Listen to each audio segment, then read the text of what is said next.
Good evening.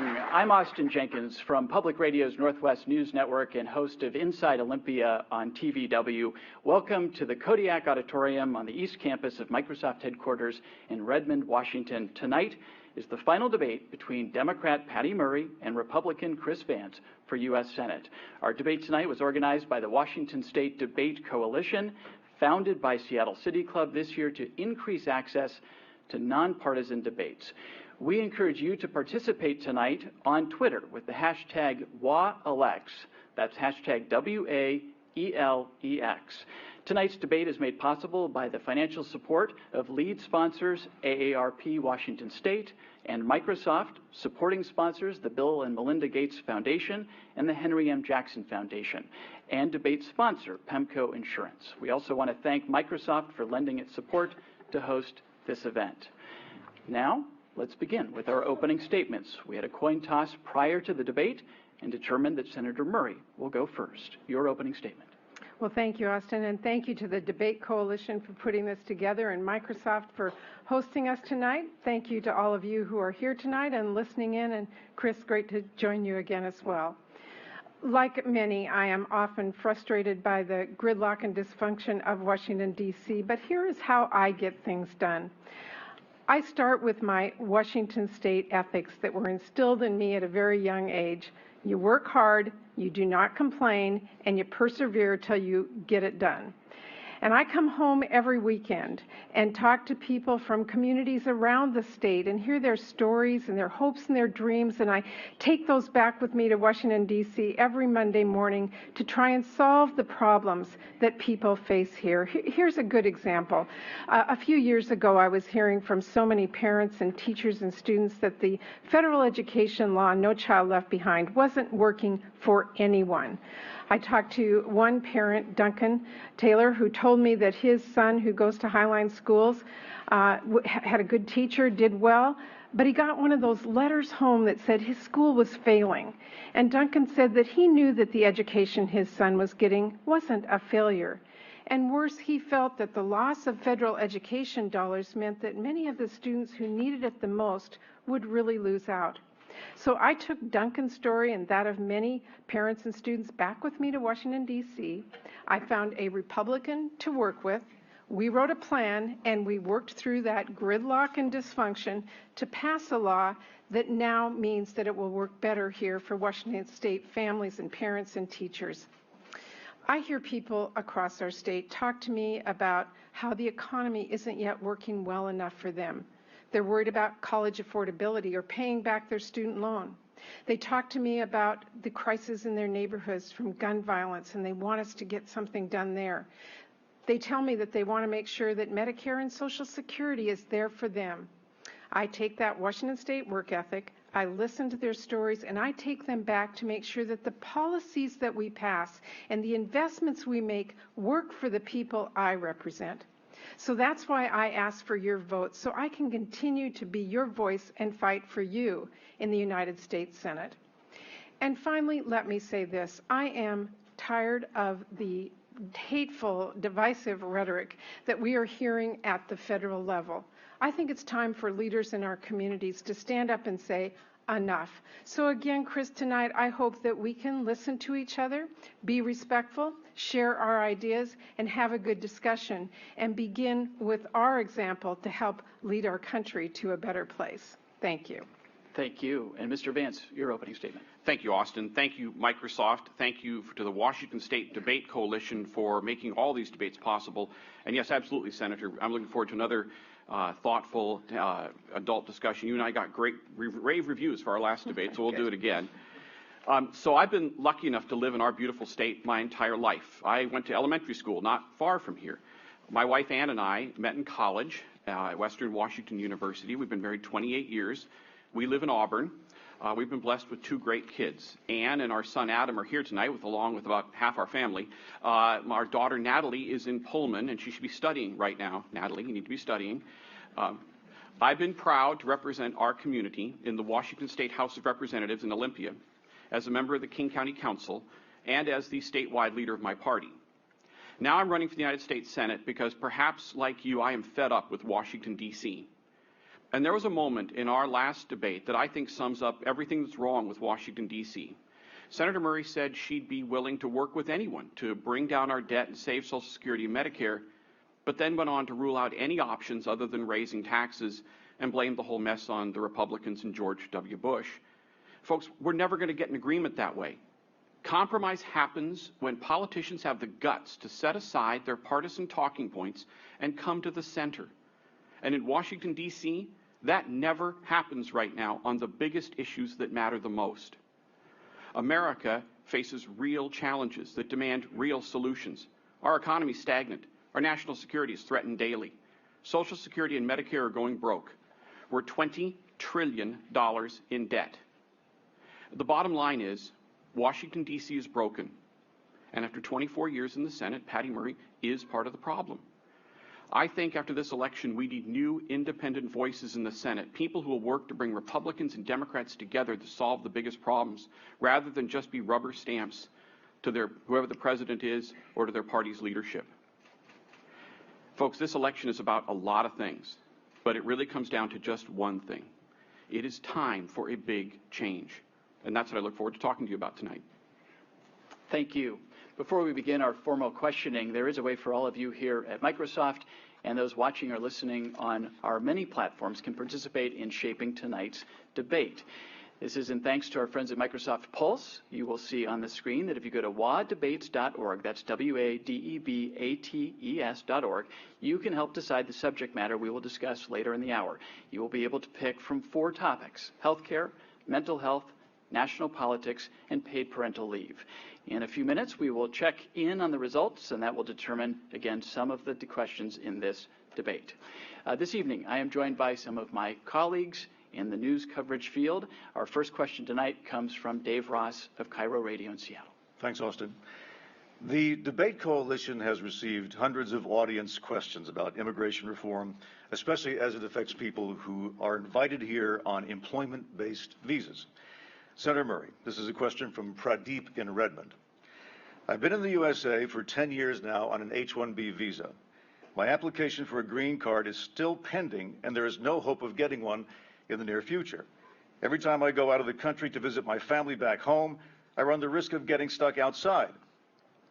I have to put my job, my house, my kids' education at risk to go on a vacation. What efforts are being taken to help legal immigrants awaiting employment-based green cards, and do you support the removal of the per-country limitation on H-1B visas? Well, thank you so much, Dave, for that question on behalf of Habib. And I think it's safe to say that absolutely no one in our country thinks that our current immigration system is working today. We're at Microsoft this evening, and I know for them, they say it is not working for them. For our farms in the state of Washington, it isn't working for them. They can't have a secure workforce. And critically, it is not working for people like Habib, who live in the shadows and live in uncertainty. And it is imperative that we take up this issue at the federal level. I was very proud to be part of a bipartisan group of senators who passed strong immigration reform. It secured our borders. It provided a pathway for citizens. It fixed many of the rules that we face today and made sure that we brought some certainty. Unfortunately, it was stopped in the House and was not brought up for a vote, but I am determined to work to get this done. And one of the stories I have heard is from a young woman named Mari, who came here when she was 7 years old, grew up here, got good grades, worked hard, and she tells me that she now wants to start a business and get her business degree, but she's living in the shadows. What Mari said to me is she wants to be known. We should want Mari to be known, and we need to fix our immigration system so that can happen. But again, the question was, would you essentially allow more people in under these visas? The way this has to work is it has to be done in a balanced way under our immigration system so that we take all parts of what we are doing and make sure it's fair and balanced. Many people are concerned about the H-1B system that we have today that brings people in, mostly because they want to make sure that people here in the United States have access access to jobs. We all do. We need that workforce to be educated and trained for the jobs that are here, but it can be done in conjunction with the H-1B program. And Mr. Vance, same question for you. And do you support raising the per country limitation on these visas? Dave, the H-1B program we're here at Microsoft, where this has been utilized for a long time to get the workers who supposedly have special skills, high-tech skills that are necessary. I support that. But I have heard from a lot of tech workers and software workers here in Washington State that they think the H-1B program is being used to just simply bring in workers from overseas and then lower the salaries, and they're very concerned about that. I am pro-immigration reform. I think that the 2013 bill that the Senate passed had all the elements we need, and we do need a strong H-1B program, but there has to be a balance between protecting jobs of people who are already here. We've been talking a lot about immigration during this election, but just about everybody understands what has to happen. Yes, we need border security, absolutely. Then we need a guest worker program for the 11 to 12 million people who are already here. We need a better guest worker program, both for high-tech and otherwise. But the problem is, once again, Congress failed to get this done. Immigration reform has been stalled in Congress for years. It's one of the best examples of the gridlock that's going on. I think we need more people, especially more Republicans, who are going to work across the aisle to make sure the next Congress actually passes comprehensive immigration reform. It's the right thing for our economy. It's the right thing for families all across this state. So did I hear you correctly? You would not raise the number? Dave, I'm pretty decisive about a lot of things. On this one, I need to study this. I've heard a lot of concerns that we're already allowing too many people in on H-1B. So this is one where I'm going to go into Congress with an open mind on exactly what the number needs to be per country for H-1B visas. Thank you. This is a question for both of you. On Friday, a wave of cyber attacks disrupted major websites, including Twitter, Netflix, and Amazon. We've been hearing a lot during this campaign cycle about hackers gaining access to the Clinton campaign and the DNC. What can and should the United States do to better safeguard our public and our private networks and systems? And how do we balance the need for cybersecurity with the right to privacy? Mr. Vance, I'll let you respond first. Well, the right to privacy goes to, I think one of the main rights to privacy is to not have your system hacked. I don't understand this. I don't understand when I read headlines that foreign governments, particularly the Russians, are, according to our intelligence services, participating in this sort of activity, and we tolerate it. I mean, as I understand, the United States Cyber Command is the world's best at cybersecurity and also cyber warfare. This is pretty simple to me. If other countries are going to purposefully launch cyber attacks against us, they need to understand that there'll be swift retaliation, and that countries cannot just be allowed to do these sorts of things that are practically a form of warfare. I just don't understand why we have the technology to strike back if necessary, and I'm not sure why we're not using it. And just about every country in the world wants to have good relations with the United States. We need to make it clear that if you're going to engage in cyber warfare against us, you're not going to have good relations with the United States. Senator Murray. Well, thank you very much. Having our information hacked by anyone is really disturbing. In this election cycle, we have heard about Russia and cyber attacks to try and influence our election. We cannot allow that to happen. How we deal with cyber attacks, whether it's our electric grid or our emails, we have to make sure that we are working to protect the privacy that we all enjoy, along with making sure that we have the information shared efficiently so that we can prevent them and make sure that we are doing everything we can to be prepared for whatever kind of cyber attack we have. That means that private industry, along with government, have to have strong policies, and we need to do one other thing which is critically important, and we're doing it here in the state of Washington, and that is training people in the area, making sure we have educators who are trained to have professionals who are trained with cyber education, because it is a very complex field. It is not easy. Anybody who tells you there is an easy answer to this hasn't seen all the information that we know. We have to work together with our businesses and with our government to do this in the right way. Again, that protects our individual privacy, but makes sure that we can share information and know those attacks. I know that my fishing license was hacked. Some people's health care was attacked.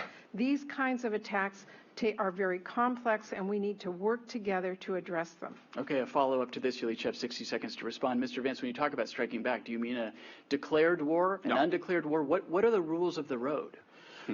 Well, again, there have been instances when countries have gone too far. I believe Iran went too far at one point, and the U.S. has an entire branch of its military called Cyber Command, which has the ability to engage in these same sort of activities that are being launched against us.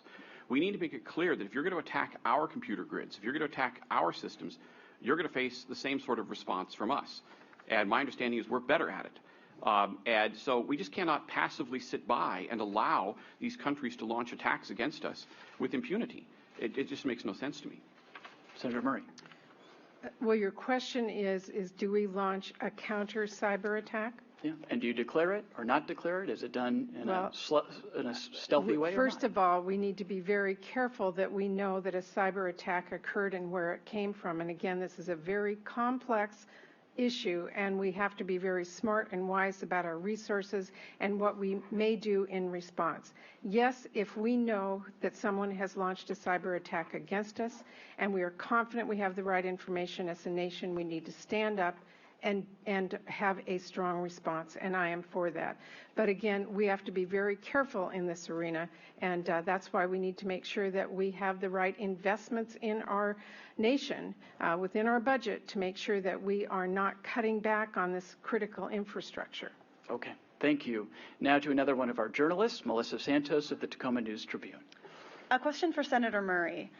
In May, the Obama administration directed schools across the nation to provide transgender students with access to suitable facilities, including bathrooms and locker rooms, that match their gender identity. Several states sued the Department of Education and won, temporarily allowing schools across the country to block trans students from the bathrooms of their choice until the courts decide whether doing so violates federal civil rights law. On Thursday, the Department of Education announced it would appeal that decision. What is your position on this issue, and do you believe that states should have the right to decide about transgender access to bathrooms or locker rooms? Senator. Well, first of all, I'm going to say I'm very proud of my state that is very forward-leaning and a great example to people across the country that we respect individuals no matter who they are or where they come from, and we have said loudly no to the transgender bathroom issue. I support the Department of Education challenging that in the courts because I want to make sure that any young person in this country has the ability to know that they are secure in who they are and are not discriminated against.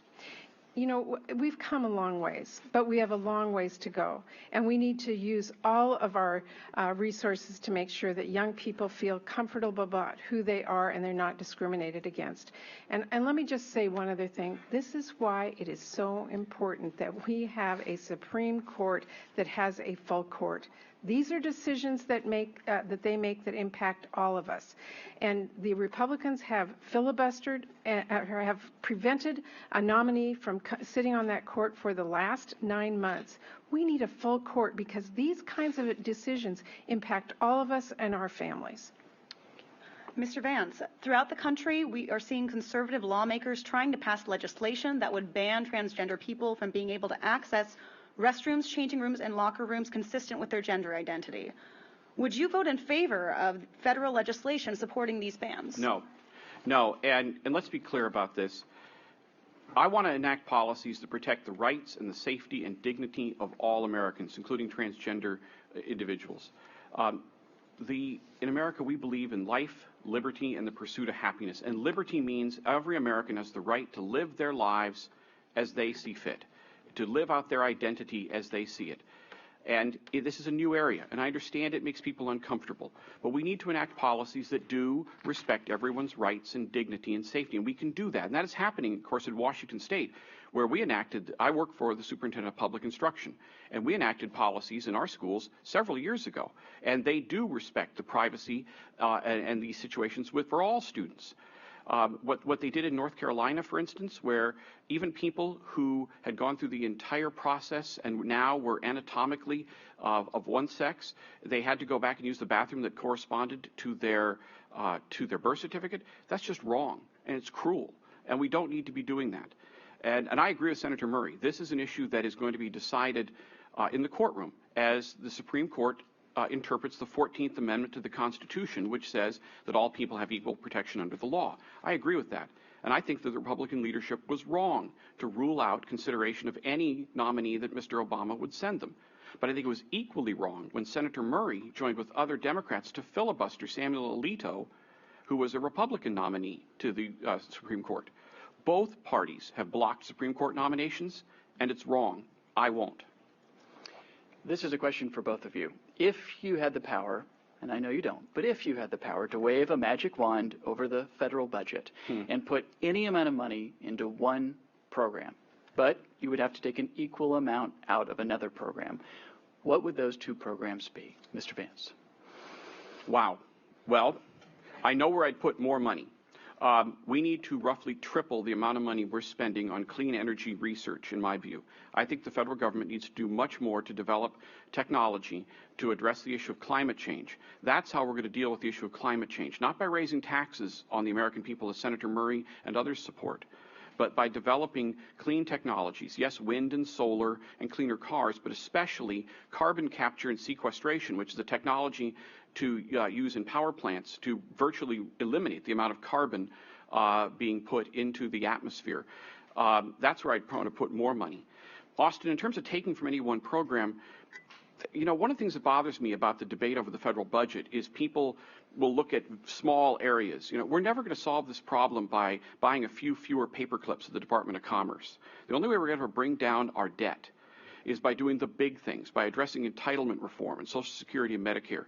Those are the cost drivers in the federal government. So as I've said throughout this campaign, we need a Simpson-Bowles-style grand bargain to bring down our debt in that area, rather than having these small debates over funding over small areas, because with the debt of $20 trillion, moving around the edges isn't going to bring any of it down.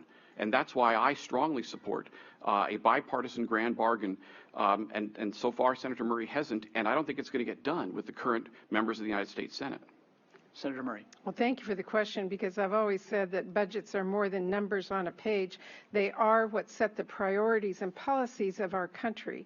And the investments that I think are most important today are the ones that help grow our middle class, making sure that we have a strong education system, the issue of college affordability, the investing in our infrastructure, making sure that people have the capability to have a job that pays them more so we can grow our economy from the middle out. So I would absolutely invest in education and research and helping our middle class grow. And I would pay for that by closing corporate loopholes that benefit the wealthiest Americans and biggest corporations, because I believe that the trickle-down theory doesn't work, that if we help grow our economy by investing in middle-class Americans, that's how we can get a better budget that actually reflects the policies and priorities that are important for our country. Okay. I suspected we might not hear a specific vote for a cut, but we're going to move on. Before we continue Well, I to our consider next... corporate Austin. tax loophole a cut. I've been very specific about where we need to make changes in the federal budget. Before we continue to our next question, we want to check in on our Microsoft Pulse topics. You are picking from 4 topics, and we have some early votes in. Right now, national politics is leading with 34%, healthcare with 28%, surprise, surprise, right? Yes. Mental health with 22%, and parental leave with 16%. You can still vote. If you go to wadebates.org, that's wadebates.org, you can still vote on the subject matter that we will be discussing later in the debate. We now go to our next question, and joining us now is Pacific Lutheran University student Kate Hall. Kate. A question for both of you, starting with Senator Murray.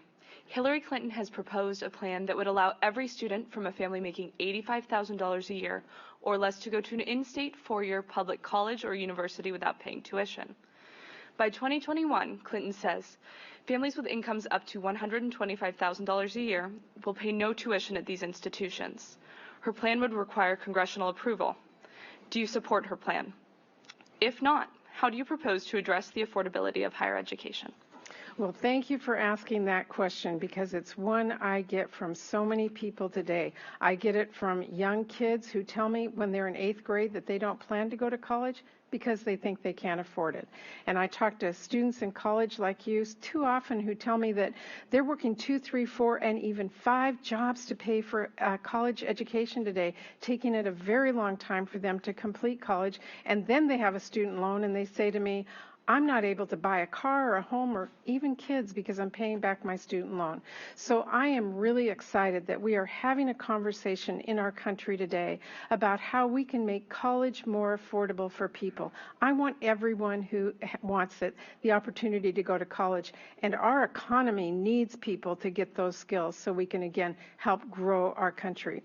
So yes, I'm very interested in the proposal that Hillary Clinton has put out there. I'm looking at how we can make that work. I think it is a great conversation to have. One thing that I think is important is as we put this together, and I hope we can get bipartisan support, we need to make sure that we have accountability so that we know students are going to school and getting good grades and that they are achieving what we want them to do, which is to get a degree that will allow them to get a job and contribute back. But I think it is a good conversation to have, and I'm very proud that the Democrats are putting that forward and look forward to working with Hillary and others, again, hopefully in a bipartisan way, to assure young people in this country today, don't give up when you're in 8th grade. Keep working when you're in college, and to families across our country that those student loan debts that you have will be lessened for the generations coming behind you. Thank you. Mr. Vance? You know, I've got a daughter who is a junior at Washington State University. Nothing would make me happier than free college. It'd be great. Okay? And there are things we can do to reduce the burden of student debt, such as allowing students and parents to refinance their student loans. If you can do that with your car loan, your home loan, you ought to be able to do that. But one of the worst things I've seen, frankly, during this election season is politicians making promises that things can be just for free. We're $20 trillion in debt. And what Hillary Clinton is proposing, what Senator Murray supports, is higher taxes on, quote, the rich to pay for making college free. We can do that, and I think we do need to ask the wealthiest Americans to contribute a bit more, for instance, to stabilize Social Security. But if we're going to raise taxes, we need to use it to pay down the debt, not for more spending. I would love it if the federal government could make everything free for everyone. But that's why we're $20 trillion in debt, because politicians keep promising things, and then they raise taxes to pay for those promises instead of using any new revenue to bring down the debt. The real answer to college affordability, frankly, is in state legislatures across the country. That they have reduced their support for higher education, and that's why tuition has been going up. Now, here in Washington State, we went the other direction, and they actually lowered college tuition. That's the way to go. The answer to this is in Olympia, not Washington, D.C. But on the broader point, that's why the federal government is $20 trillion in debt, is because politicians keep promising everybody free stuff, and we can't afford it anymore. Okay, it's time to check our final Microsoft Pulse results. Your vote has decided the next two topics in our debate. As you can see, national politics wins with 31%, followed by, well, this is tight, healthcare is 28%. So our next question goes to Chris Vance, and that question is, you said months ago that you would not vote for Donald Trump for president. You have taken some grief from your fellow Republicans for this position. What do you say to those Republicans about how you fit today into the grand old party, given the rise of the Tea Party and the candidacy of Donald Trump? Wow, Austin, we've been living that issue. This has been a very, very difficult year to be a Republican. Yeah. I haven't changed. I'm a Ronald Reagan, Slade Gorton, Dan Evans, Jennifer Dunn Republican. I believe in limited government. I believe in bringing down the debt. I believe in securing our national security. I believe in free enterprise. And I just couldn't support Mr. Trump for two reasons. Number one, he has demonstrated over and over again he's not really, I don't believe, fit to be president.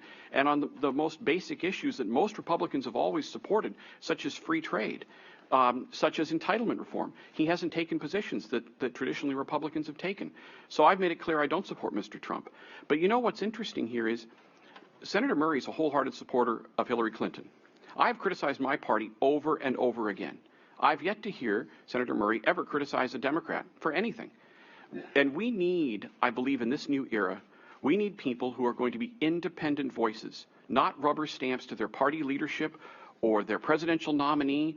I intend to go to the Senate as a free agent, somebody who can work with anybody to solve these problems. The last thing we need right now, in my view, is to elect Hillary Clinton and give her a blank check rubber stamp Congress. I think that is a major concern. It's a major difference between the two of us. Senator Murray, you do support Hillary Clinton for president. In a CNN poll earlier this summer, 68% of respondents said honest and trustworthy are not characteristics that apply to Hillary Clinton. How do you explain to Washington voters, including those who supported Bernie Sanders, your unflinching support of Hillary Clinton? Well, I'm very proud to support Hillary Clinton for president, and here's why. I've had the opportunity to work with her when she was in the White House in the 90s, when she worked extremely hard to make sure that we passed a program that made sure all of our young kids, the CHIP program, had health insurance. I know where her heart is. I watched and worked with her as she was Secretary of State and lifted up women around the globe. And I know that today she understands what's happening to middle-class families. She knows that too many people today face workplace issues where it makes it impossible for them to meet their economic potential. So she's talking about workplace policies like paid family leave and making sure that you get paid when you take sick leave and you don't lose out on your salary. Investing in education and college education like we talked about before. I know that she will work hard to lift up families around the country, and I'm proud to support her in that. And I'm also proud as the grandmother of 2 young girls to know that they will have a woman as the president of this country. Here is our healthcare question. Diana from Bellevue asks, untreated hearing loss is associated with social isolation, depression, and greater risk of dementia, as well as reduced quality of life. Medicaid no longer covers hearing aids. Would you sponsor or co-sponsor legislation to restore it? We'll begin with you, Senator Murray. So her question is that Medicaid does not cover hearing aids and she wants it covered. Well, I certainly understand her concern. Hearing is a critical part of learning. It's a critical part of participating in society. And I would love to talk to her about how we could do that. And as we rightly know, Medicaid is a health care program that is impacted by costs, and we have to adjust as we look at how we do that. But I do know this. Healthcare is a critical issue for so many people in our country, and we have to make sure that our federal policies, programs like Medicaid and Medicare, are there for people so that they have the support they need. Okay. Mr. Yes, Vance. absolutely. Medicaid needs to cover hearing aids. We need to raise the Medicaid reimbursement rate so more doctors will see Medicaid patients. It bothers me whenever I go into a doctor's office and there's a sign saying we don't take Medicaid patients. But this has to be part of a comprehensive solution.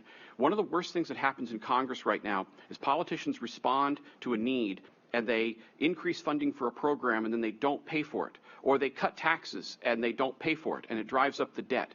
This is why I'm such a strong supporter of a Simpson-Bowles-style solution to our budget problems. This was the bipartisan commission appointed by President Obama to come up with a comprehensive solution to bring down our debt, reform our tax code, and stabilize programs like Social Security, Medicare, and Medicaid.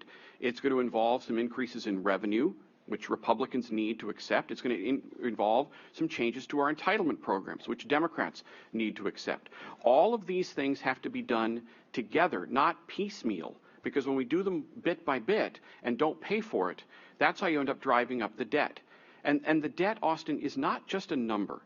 The debt is one of the main reasons why our economy is not growing. The Congressional Budget Office tells us that if our debt was on a downward path, then we'd have 5% more economic growth. More people would find more good jobs. People are hurting out there. The gap between rich and poor is widening because our economy is just not growing. We've had less than 3% growth the past 10 years for the first time in American history. And one of the main reasons why is because our debt is crushing the life out of our economy. So these things all have to be done together in one grand bargain. And right now, this generation of politicians in Washington, D.C., they've demonstrated they don't have the brains or the guts to get it done.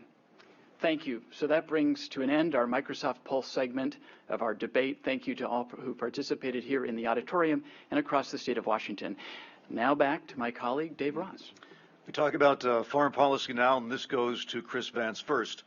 Under what circumstances would you vote to authorize the use of force and American intervention in the ongoing Syrian civil war, and would you commit more ground forces than we have now? Yeah, Dave, that's a great question. I'd love to have more than a minute 30 to answer this.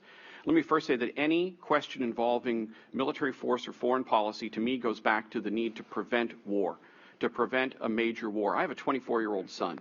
I understand the fears people have about getting the United States involved in major confrontations. The way to avoid that is to be consistent and firm and strong in our commitments. Syria is unbelievably complicated. You have the situation with ISIS, and you have the ongoing civil war in Syria between Sunni and Shia, and then you have the problem with the Kurds who are in conflict with the Turks. It's extremely complicated. We need to be focused first on job one, which is destroying ISIS on the ground. ISIS is the country that is an existential threat to many areas of the Middle East. They are launching terrorist attacks across the country. They're the ones killing Americans here in the United States. So I'm glad that we are putting pressure on Mosul. We need to go farther, and we need to take back Raqqa in Syria. We need to do whatever is necessary to destroy ISIS. If the Pentagon says that involves a few more ground troops, then that's what's necessary. But our first job has to be to destroy ISIS. Then I think we need to try and use diplomacy to try and settle the Syrian civil war. That's what's causing the refugee crisis, is the Syrian civil war. It might even involve getting the UN involved in further partitioning that part of the world. Maybe, as we did in the Balkans, we need to redraw some borders to separate Sunni and Shia. That's the big, the underlying conflict here is Sunni versus Shia, so it's going to require some major leadership. But we cannot, unfortunately, we cannot rule out the use of American ground forces to accomplish these missions. Okay, so I heard a few more ground troops possibly. Senator Murray, same question to you. Under what circumstances would you vote to authorize force in the Syrian civil war, American force, and would you commit more ground forces than we have now? Well, thank you. That's a really important question, because one of the most important priorities we have is to make sure that we protect America and America's citizens. We do have to fight terrorism, but terrorism is not a country. Terrorism is across the globe, and we need to fight terrorists wherever they exist. The situation in Syria is extremely complex. And I know that the thing we should not be doing right now is putting American troops at risk in a civil war in Syria. We do need to fight terrorism, and we need to take terrorists out where they exist by using our airstrikes to take out their leaders and their financial resources. We need to make sure that we are working in global partnerships to go after terrorists wherever they are. And we're doing that now in Mosul, supplying support for the Iraqi troops that are taking out terrorists there. That's the right thing to do. But we also have to secure this country as well. We know that lone wolves are actually more likely here in the United States. We've seen that in San Bernardino. We've seen it in Paris. And that means that we have to make sure that we are interrupting their social media that they are using to recruit terrorists and fight that back on social media networks, which we are now doing. We also need to make sure that here at home we are protecting our own communities with our police, so if we have a terrorist attack here, we have the resources to go for it. And finally, I just have to say this. The very least we should be doing is saying that if you are on a terrorist watch list, that you cannot purchase a gun. And I'm deeply frustrated that the Senate refused to pass that bill not very long ago. We now have another question from Melissa Santos of the Tacoma News Tribune. Senator Murray, over the last decade, federal education policy shifted dramatically from No Child Left Behind, as you mentioned, to the Every Student Succeeds Act, granting more power to the states. You are one of the chief architects of the new law. What's the proper relationship between federal and state jurisdiction when it comes to setting standards and regulating our nation's schools? And how does the new law ensure that the quality of a student's education doesn't vary depending on the state in which they live? That's a really important question, because we live in a country that assures every child, no matter where they are or where they grow up, gets a good education. So the federal role is to make sure that there is a floor and all students are getting access to education. So our federal education policy has to assure that all students have an opportunity. It is actually, the federal education law is essentially a civil rights law. That's why it was first passed, because in too many states and too many places, students of color, students that are lower income, were not getting the same access. So we set the floor and we set the requirements. The No Child Left Behind Act was too restrictive, and students and teachers and parents were telling us that the over-restriction with all the testing was creating too much pressure in their classrooms. we have to make sure that we are accountable with our federal education dollars. When you get that diploma, it has to mean something. But we also have to assure that students who come here from other states or our students that go to other states enter school with the same kind of skills. So our new law keeps the accountability, but has that directed from states and local communities so they decide what they can do if they're not reaching those accountable rules, rather than having the federal government say, if you don't meet these requirements, here's a one-size-fits-all fix. We have changed it so that, that states themselves can develop what their response is if students aren't achieving what we want them to be doing. Mr. Vance, you've called for an end to the federal government forcing schools to adopt certain standards and meet federal testing requirements or face loss of federal funding. But Education Week's annual report finds that southern and western states perform worse than schools in other parts of the country. Should geography really determine the fate of our children and the quality of their education? Oh, of course not. And let me first say that I'm a huge supporter of public education. My kids went to public schools. I went to public schools. Tomorrow morning, my wife will be at an elementary school in Auburn where she is a special education paraeducator working with autistic kids and kids with Down syndrome. I've served on the House Education Committee. I'm one of the senior advisors to Superintendent of Public Instruction Randy Dorn. I've been involved in education policy for a very long time. And the federal government should help provide some funding to our local schools. And obviously, we should make sure that no one's civil rights are violated. But the federal government's gone far beyond that. We have allowed Congress to become the great school board on the Potomac. There's literally been cases where parents have gone into school board meetings saying, why do we have to use this textbook? And people say, well, because the federal government says so, or we'll lose our federal funding. Now, the new law that Senator Murray helped pass is better than the old law, but it still goes far too far, in my opinion, in terms of interfering in local school decisions. Schools should be governed by states and school districts, not by the federal government. We should not be looking over their shoulders, requiring them to do testing, requiring them to adopt certain standards. And under the new law, still, the federal government is reviewing the testing and reviewing the standards and can threaten to withhold federal funds. I don't understand why all these members of Congress, who many, like Senator Murray and I, started as state legislators, don't trust state legislators once they get back to Washington, D.C. So I think the federal government should help provide funding, but then get the heck out of the way. Our schools should be governed locally. Now back to Dave Ross of Cairo Radio. Thank you. Picking the next Supreme Court justice will be one of the most important jobs of the next president, unless the lame duck session surprises us all. The Senate has to confirm the president's pick. Mr. Vance, Richard from Auburn has this question. Do you support the Senate's delay in hearing the Merrick Garland nomination for the U.S. Supreme Court vacancy? And do you have a litmus test for the next Supreme Court justice? And if you do, what is it? Yeah, I was very disappointed to hear the debate between the two presidential candidates the other night regarding Supreme Court justices. They talk about Supreme Court justices as if they're openly partisan. We have Republican judges and Democratic judges, liberal and conservative. It's not supposed to be that way. Our judges are supposed to be nonpartisan, and they're supposed to interpret the Constitution as they see it. I think the court has become far too partisan. So guess what? No, I don't have a litmus test. I will look at federal judicial nominations for the Supreme Court and other courts to whether or not they're qualified and whether they're good, solid people, not over any sort of ideological litmus test, because I think that's dangerous to our form of government.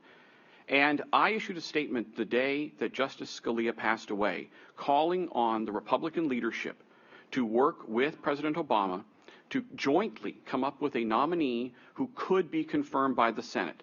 That didn't happen, and in typical Washington, D.C. fashion, those folks have spent the past several months issuing dueling press releases and yelling at each other while nothing gets done and the vacancy remains unfilled. And I think it's just wrong. And it's gone on too long. It's gone on for years. Both parties do it. As I said earlier, when President Bush nominated Samuel Alito to the Supreme Court, some Democrats, a few highly partisan Democrats, including Senator Murray, tried to filibuster that nomination. Other Democrats and Republicans said, no, we shouldn't be filibustering judges. So both parties have been blocking judicial nominations, and it's wrong. I will never support anything other than speedy confirmation hearings and an up or down vote on the Senate floor. Senator Murray, same question. If the Republicans still control the Senate after the election, As a key Senate leader, what would you do to get a Clinton nomination confirmed? Do you have litmus test? Is there a deal breaker? And if you want to address the filibustering of Alito, go ahead. I'm happy to do that. First of all, let me just say that our Supreme Court justices are critical to every person in our country and every business. They provide certainty. They make decisions about our women's right to choose, about our environmental laws, across the spectrum. So my vote for a Supreme Court nominee has to reflect the values and issues that my constituents care about. Every nominee that has come before me, I have evaluated them on their life experiences. Have they been out and about in our communities and seen what's going on? What is their life experience? What is their judicial philosophy? And certainly whether or not they reflect the values that me and my state consider to be important. That is exactly what I did with Justice Alito. When he came before us, unlike Merrick Garland, I brought him in my office. I talked to him. I listened to him. He had a hearing. I listened to every word that was said, and I made a judgment that he was not someone that I could support. He's now on the court. But I will tell you this, what really disturbs me is that Merrick Garland didn't get the same. He didn't get meetings with any Republican senators. He didn't get a hearing. He didn't get any kind of ability to make his case to me or any other senator, and I wanted the right for my state to have a vote in that. I hope that when this election is passed, that the Republicans will step back from holding up this nominee and we can move forward. We need a full court. Thank you. Now back to Melissa Santos with the News Tribune. For Senator Murray, Alexandra from Spokane asks, Senator Murray, you sit on the Armed Services Committee. You and fellow Democrats have tried and tried again to pass budgets that increase funding for the Veterans Administration. How do you deal with your Republican counterparts, especially in the House, who continually vote down these budgets while claiming that they have veterans' backs? Senator. I think you're talking about the Veterans Committee that I sit on.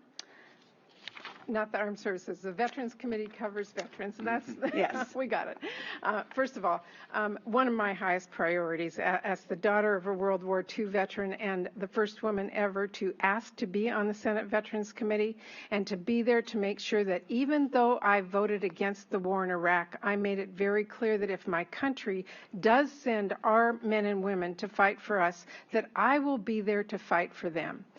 And I stood up when no one else was and said, we are not providing the support we need for our men and women who are coming home from the war in Iraq and then in Afghanistan, to make sure that we were there for them with more than just a promise, that we were there to make sure that the services that they earned, they got, to do it in a timely manner, and we are not there yet. We still have a work to do. I hold every administration, Republican and Democrat, 2 feet to their fire. We're not there. We have to keep going.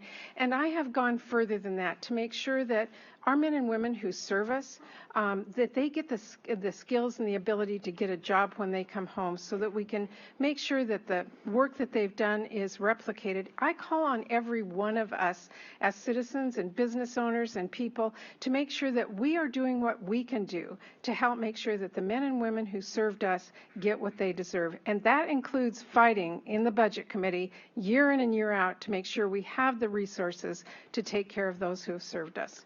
Thank you. I'll let Alexandra know which committee you sit on. That's right. Similar question for you, Mr. Vance, in response to Alexandra. Would you vote for increased funding for the Veterans Administration? Why or why not? Oh, we need to spend whatever is necessary to maintain our commitments, to keep our commitments to America's veterans. That's, again, everything has to be done in the context, though, of an overall budget agreement that's going to be directed towards bringing down our debt, stabilizing Social Security and Medicare, reforming our taxes, and putting the debt on a downward path. But when you talk about the federal budget, again, the big giant cost drivers are the big entitlement programs, Social Security and Medicare and other health care programs. So there is money available for the other programs, I think, in the context of a big budget agreement, including veterans programs. And of course, we have to do that. My dad was a World War II veteran, fought in most of the major battles in Europe, and got a veterans disability check for the rest of his life. As soon as I announced for the U.S. Senate, my phone started ringing and guys started getting emails from veterans passionate about this issue. It's an enormous issue here in Washington State where we have so many military bases and so many retired veterans. And what I hear consistently is a lot of veterans, maybe most of them, like the service they get from the VA once they get in the system. The problem is the queue and getting in the system. Literally hundreds of thousands of veterans have died waiting to get service from the VA. So Congress needs to hold whichever administration it is next year more accountable to better fix the administration of the VA. And then I think we need to give more veterans more options to seek services outside the traditional VA system if that's what they want to do. Are you saying that you wouldn't support more funding without additional reforms at the VA? No, I didn't say that at all. I just think what I'm saying is, again, I get very nervous about politicians promising, I'm going to increase funding for this, and I'm going to increase funding for that, and then not paying for it, and then not being part of a comprehensive budget agreement. That's what we have to do. Okay. Candidates, we have just a little bit of time left, so I'm going to give you 1 minute each for this question, but I think you can handle it in a minute. For both of you, what is the first website that you look at or open in the morning when you get up, and what is the last one you look at before you go to bed at night? And we'll start with you, Chris Vance. You have a minute. Oh, absolutely. The 3 websites you guys work for, absolutely. In addition to the local news sites, I look at all the websites that aggregate the news. I love realclearpolitics.com. And the others that take all the various news stories together into one site where you can pick and choose what you need to read. The internet is a wonderful tool for finding the news online. So that's pretty much where I go. Okay. Senator Murray. Well, I just have to be honest. I would love to tell you the very first thing I look at is all of your websites, but I will be honest. I look to see because I want to find out how my grandkids are doing and how my family's doing. So I look at what they're up to on Facebook and other sites. But I do look at many of our state's newspapers across the state and our media to find out what's going on so that I can keep current and continue to be a strong voice for whatever the issues are that people are facing in our state. I knew you could both do that in under a minute. Thank you. That does bring us to the end of our formal questions. It is now your opportunity to provide closing statements. Senator Murray, we will begin with you. Well, thank you very much to our moderators. You did a good job. Thank you to our audience. And Chris, thank you again. I think we've had a thoughtful discussion. I think Chris and I both agree that our country and our economy is not working as well as we would like it to. I think that we disagree on our approaches and our policies to get us there. Here's what I want you to know. I'm watching my grandchildren grow up in this world, and I want for them what you want for yours, that they get a good education, that they go to college if they want to, that they have health care and mental health care, that they dream their big dreams and be what they want to be.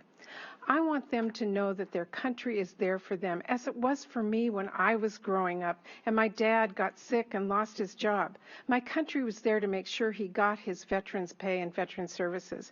They gave my mom the ability to go to school and get the skills she needed to go back to work and get a job and help out all 7 kids in our family. And my country was there to invest in me to make sure that I had grants and student loans to get an education and be here tonight in front of all of you as your United States Senator. I want my grandchildren to know that in this country we respect our neighbors and all Americans and treat them with dignity. And I want them to know it is not okay to demean anyone for what they look like or what they believe in our classrooms or in our workplaces.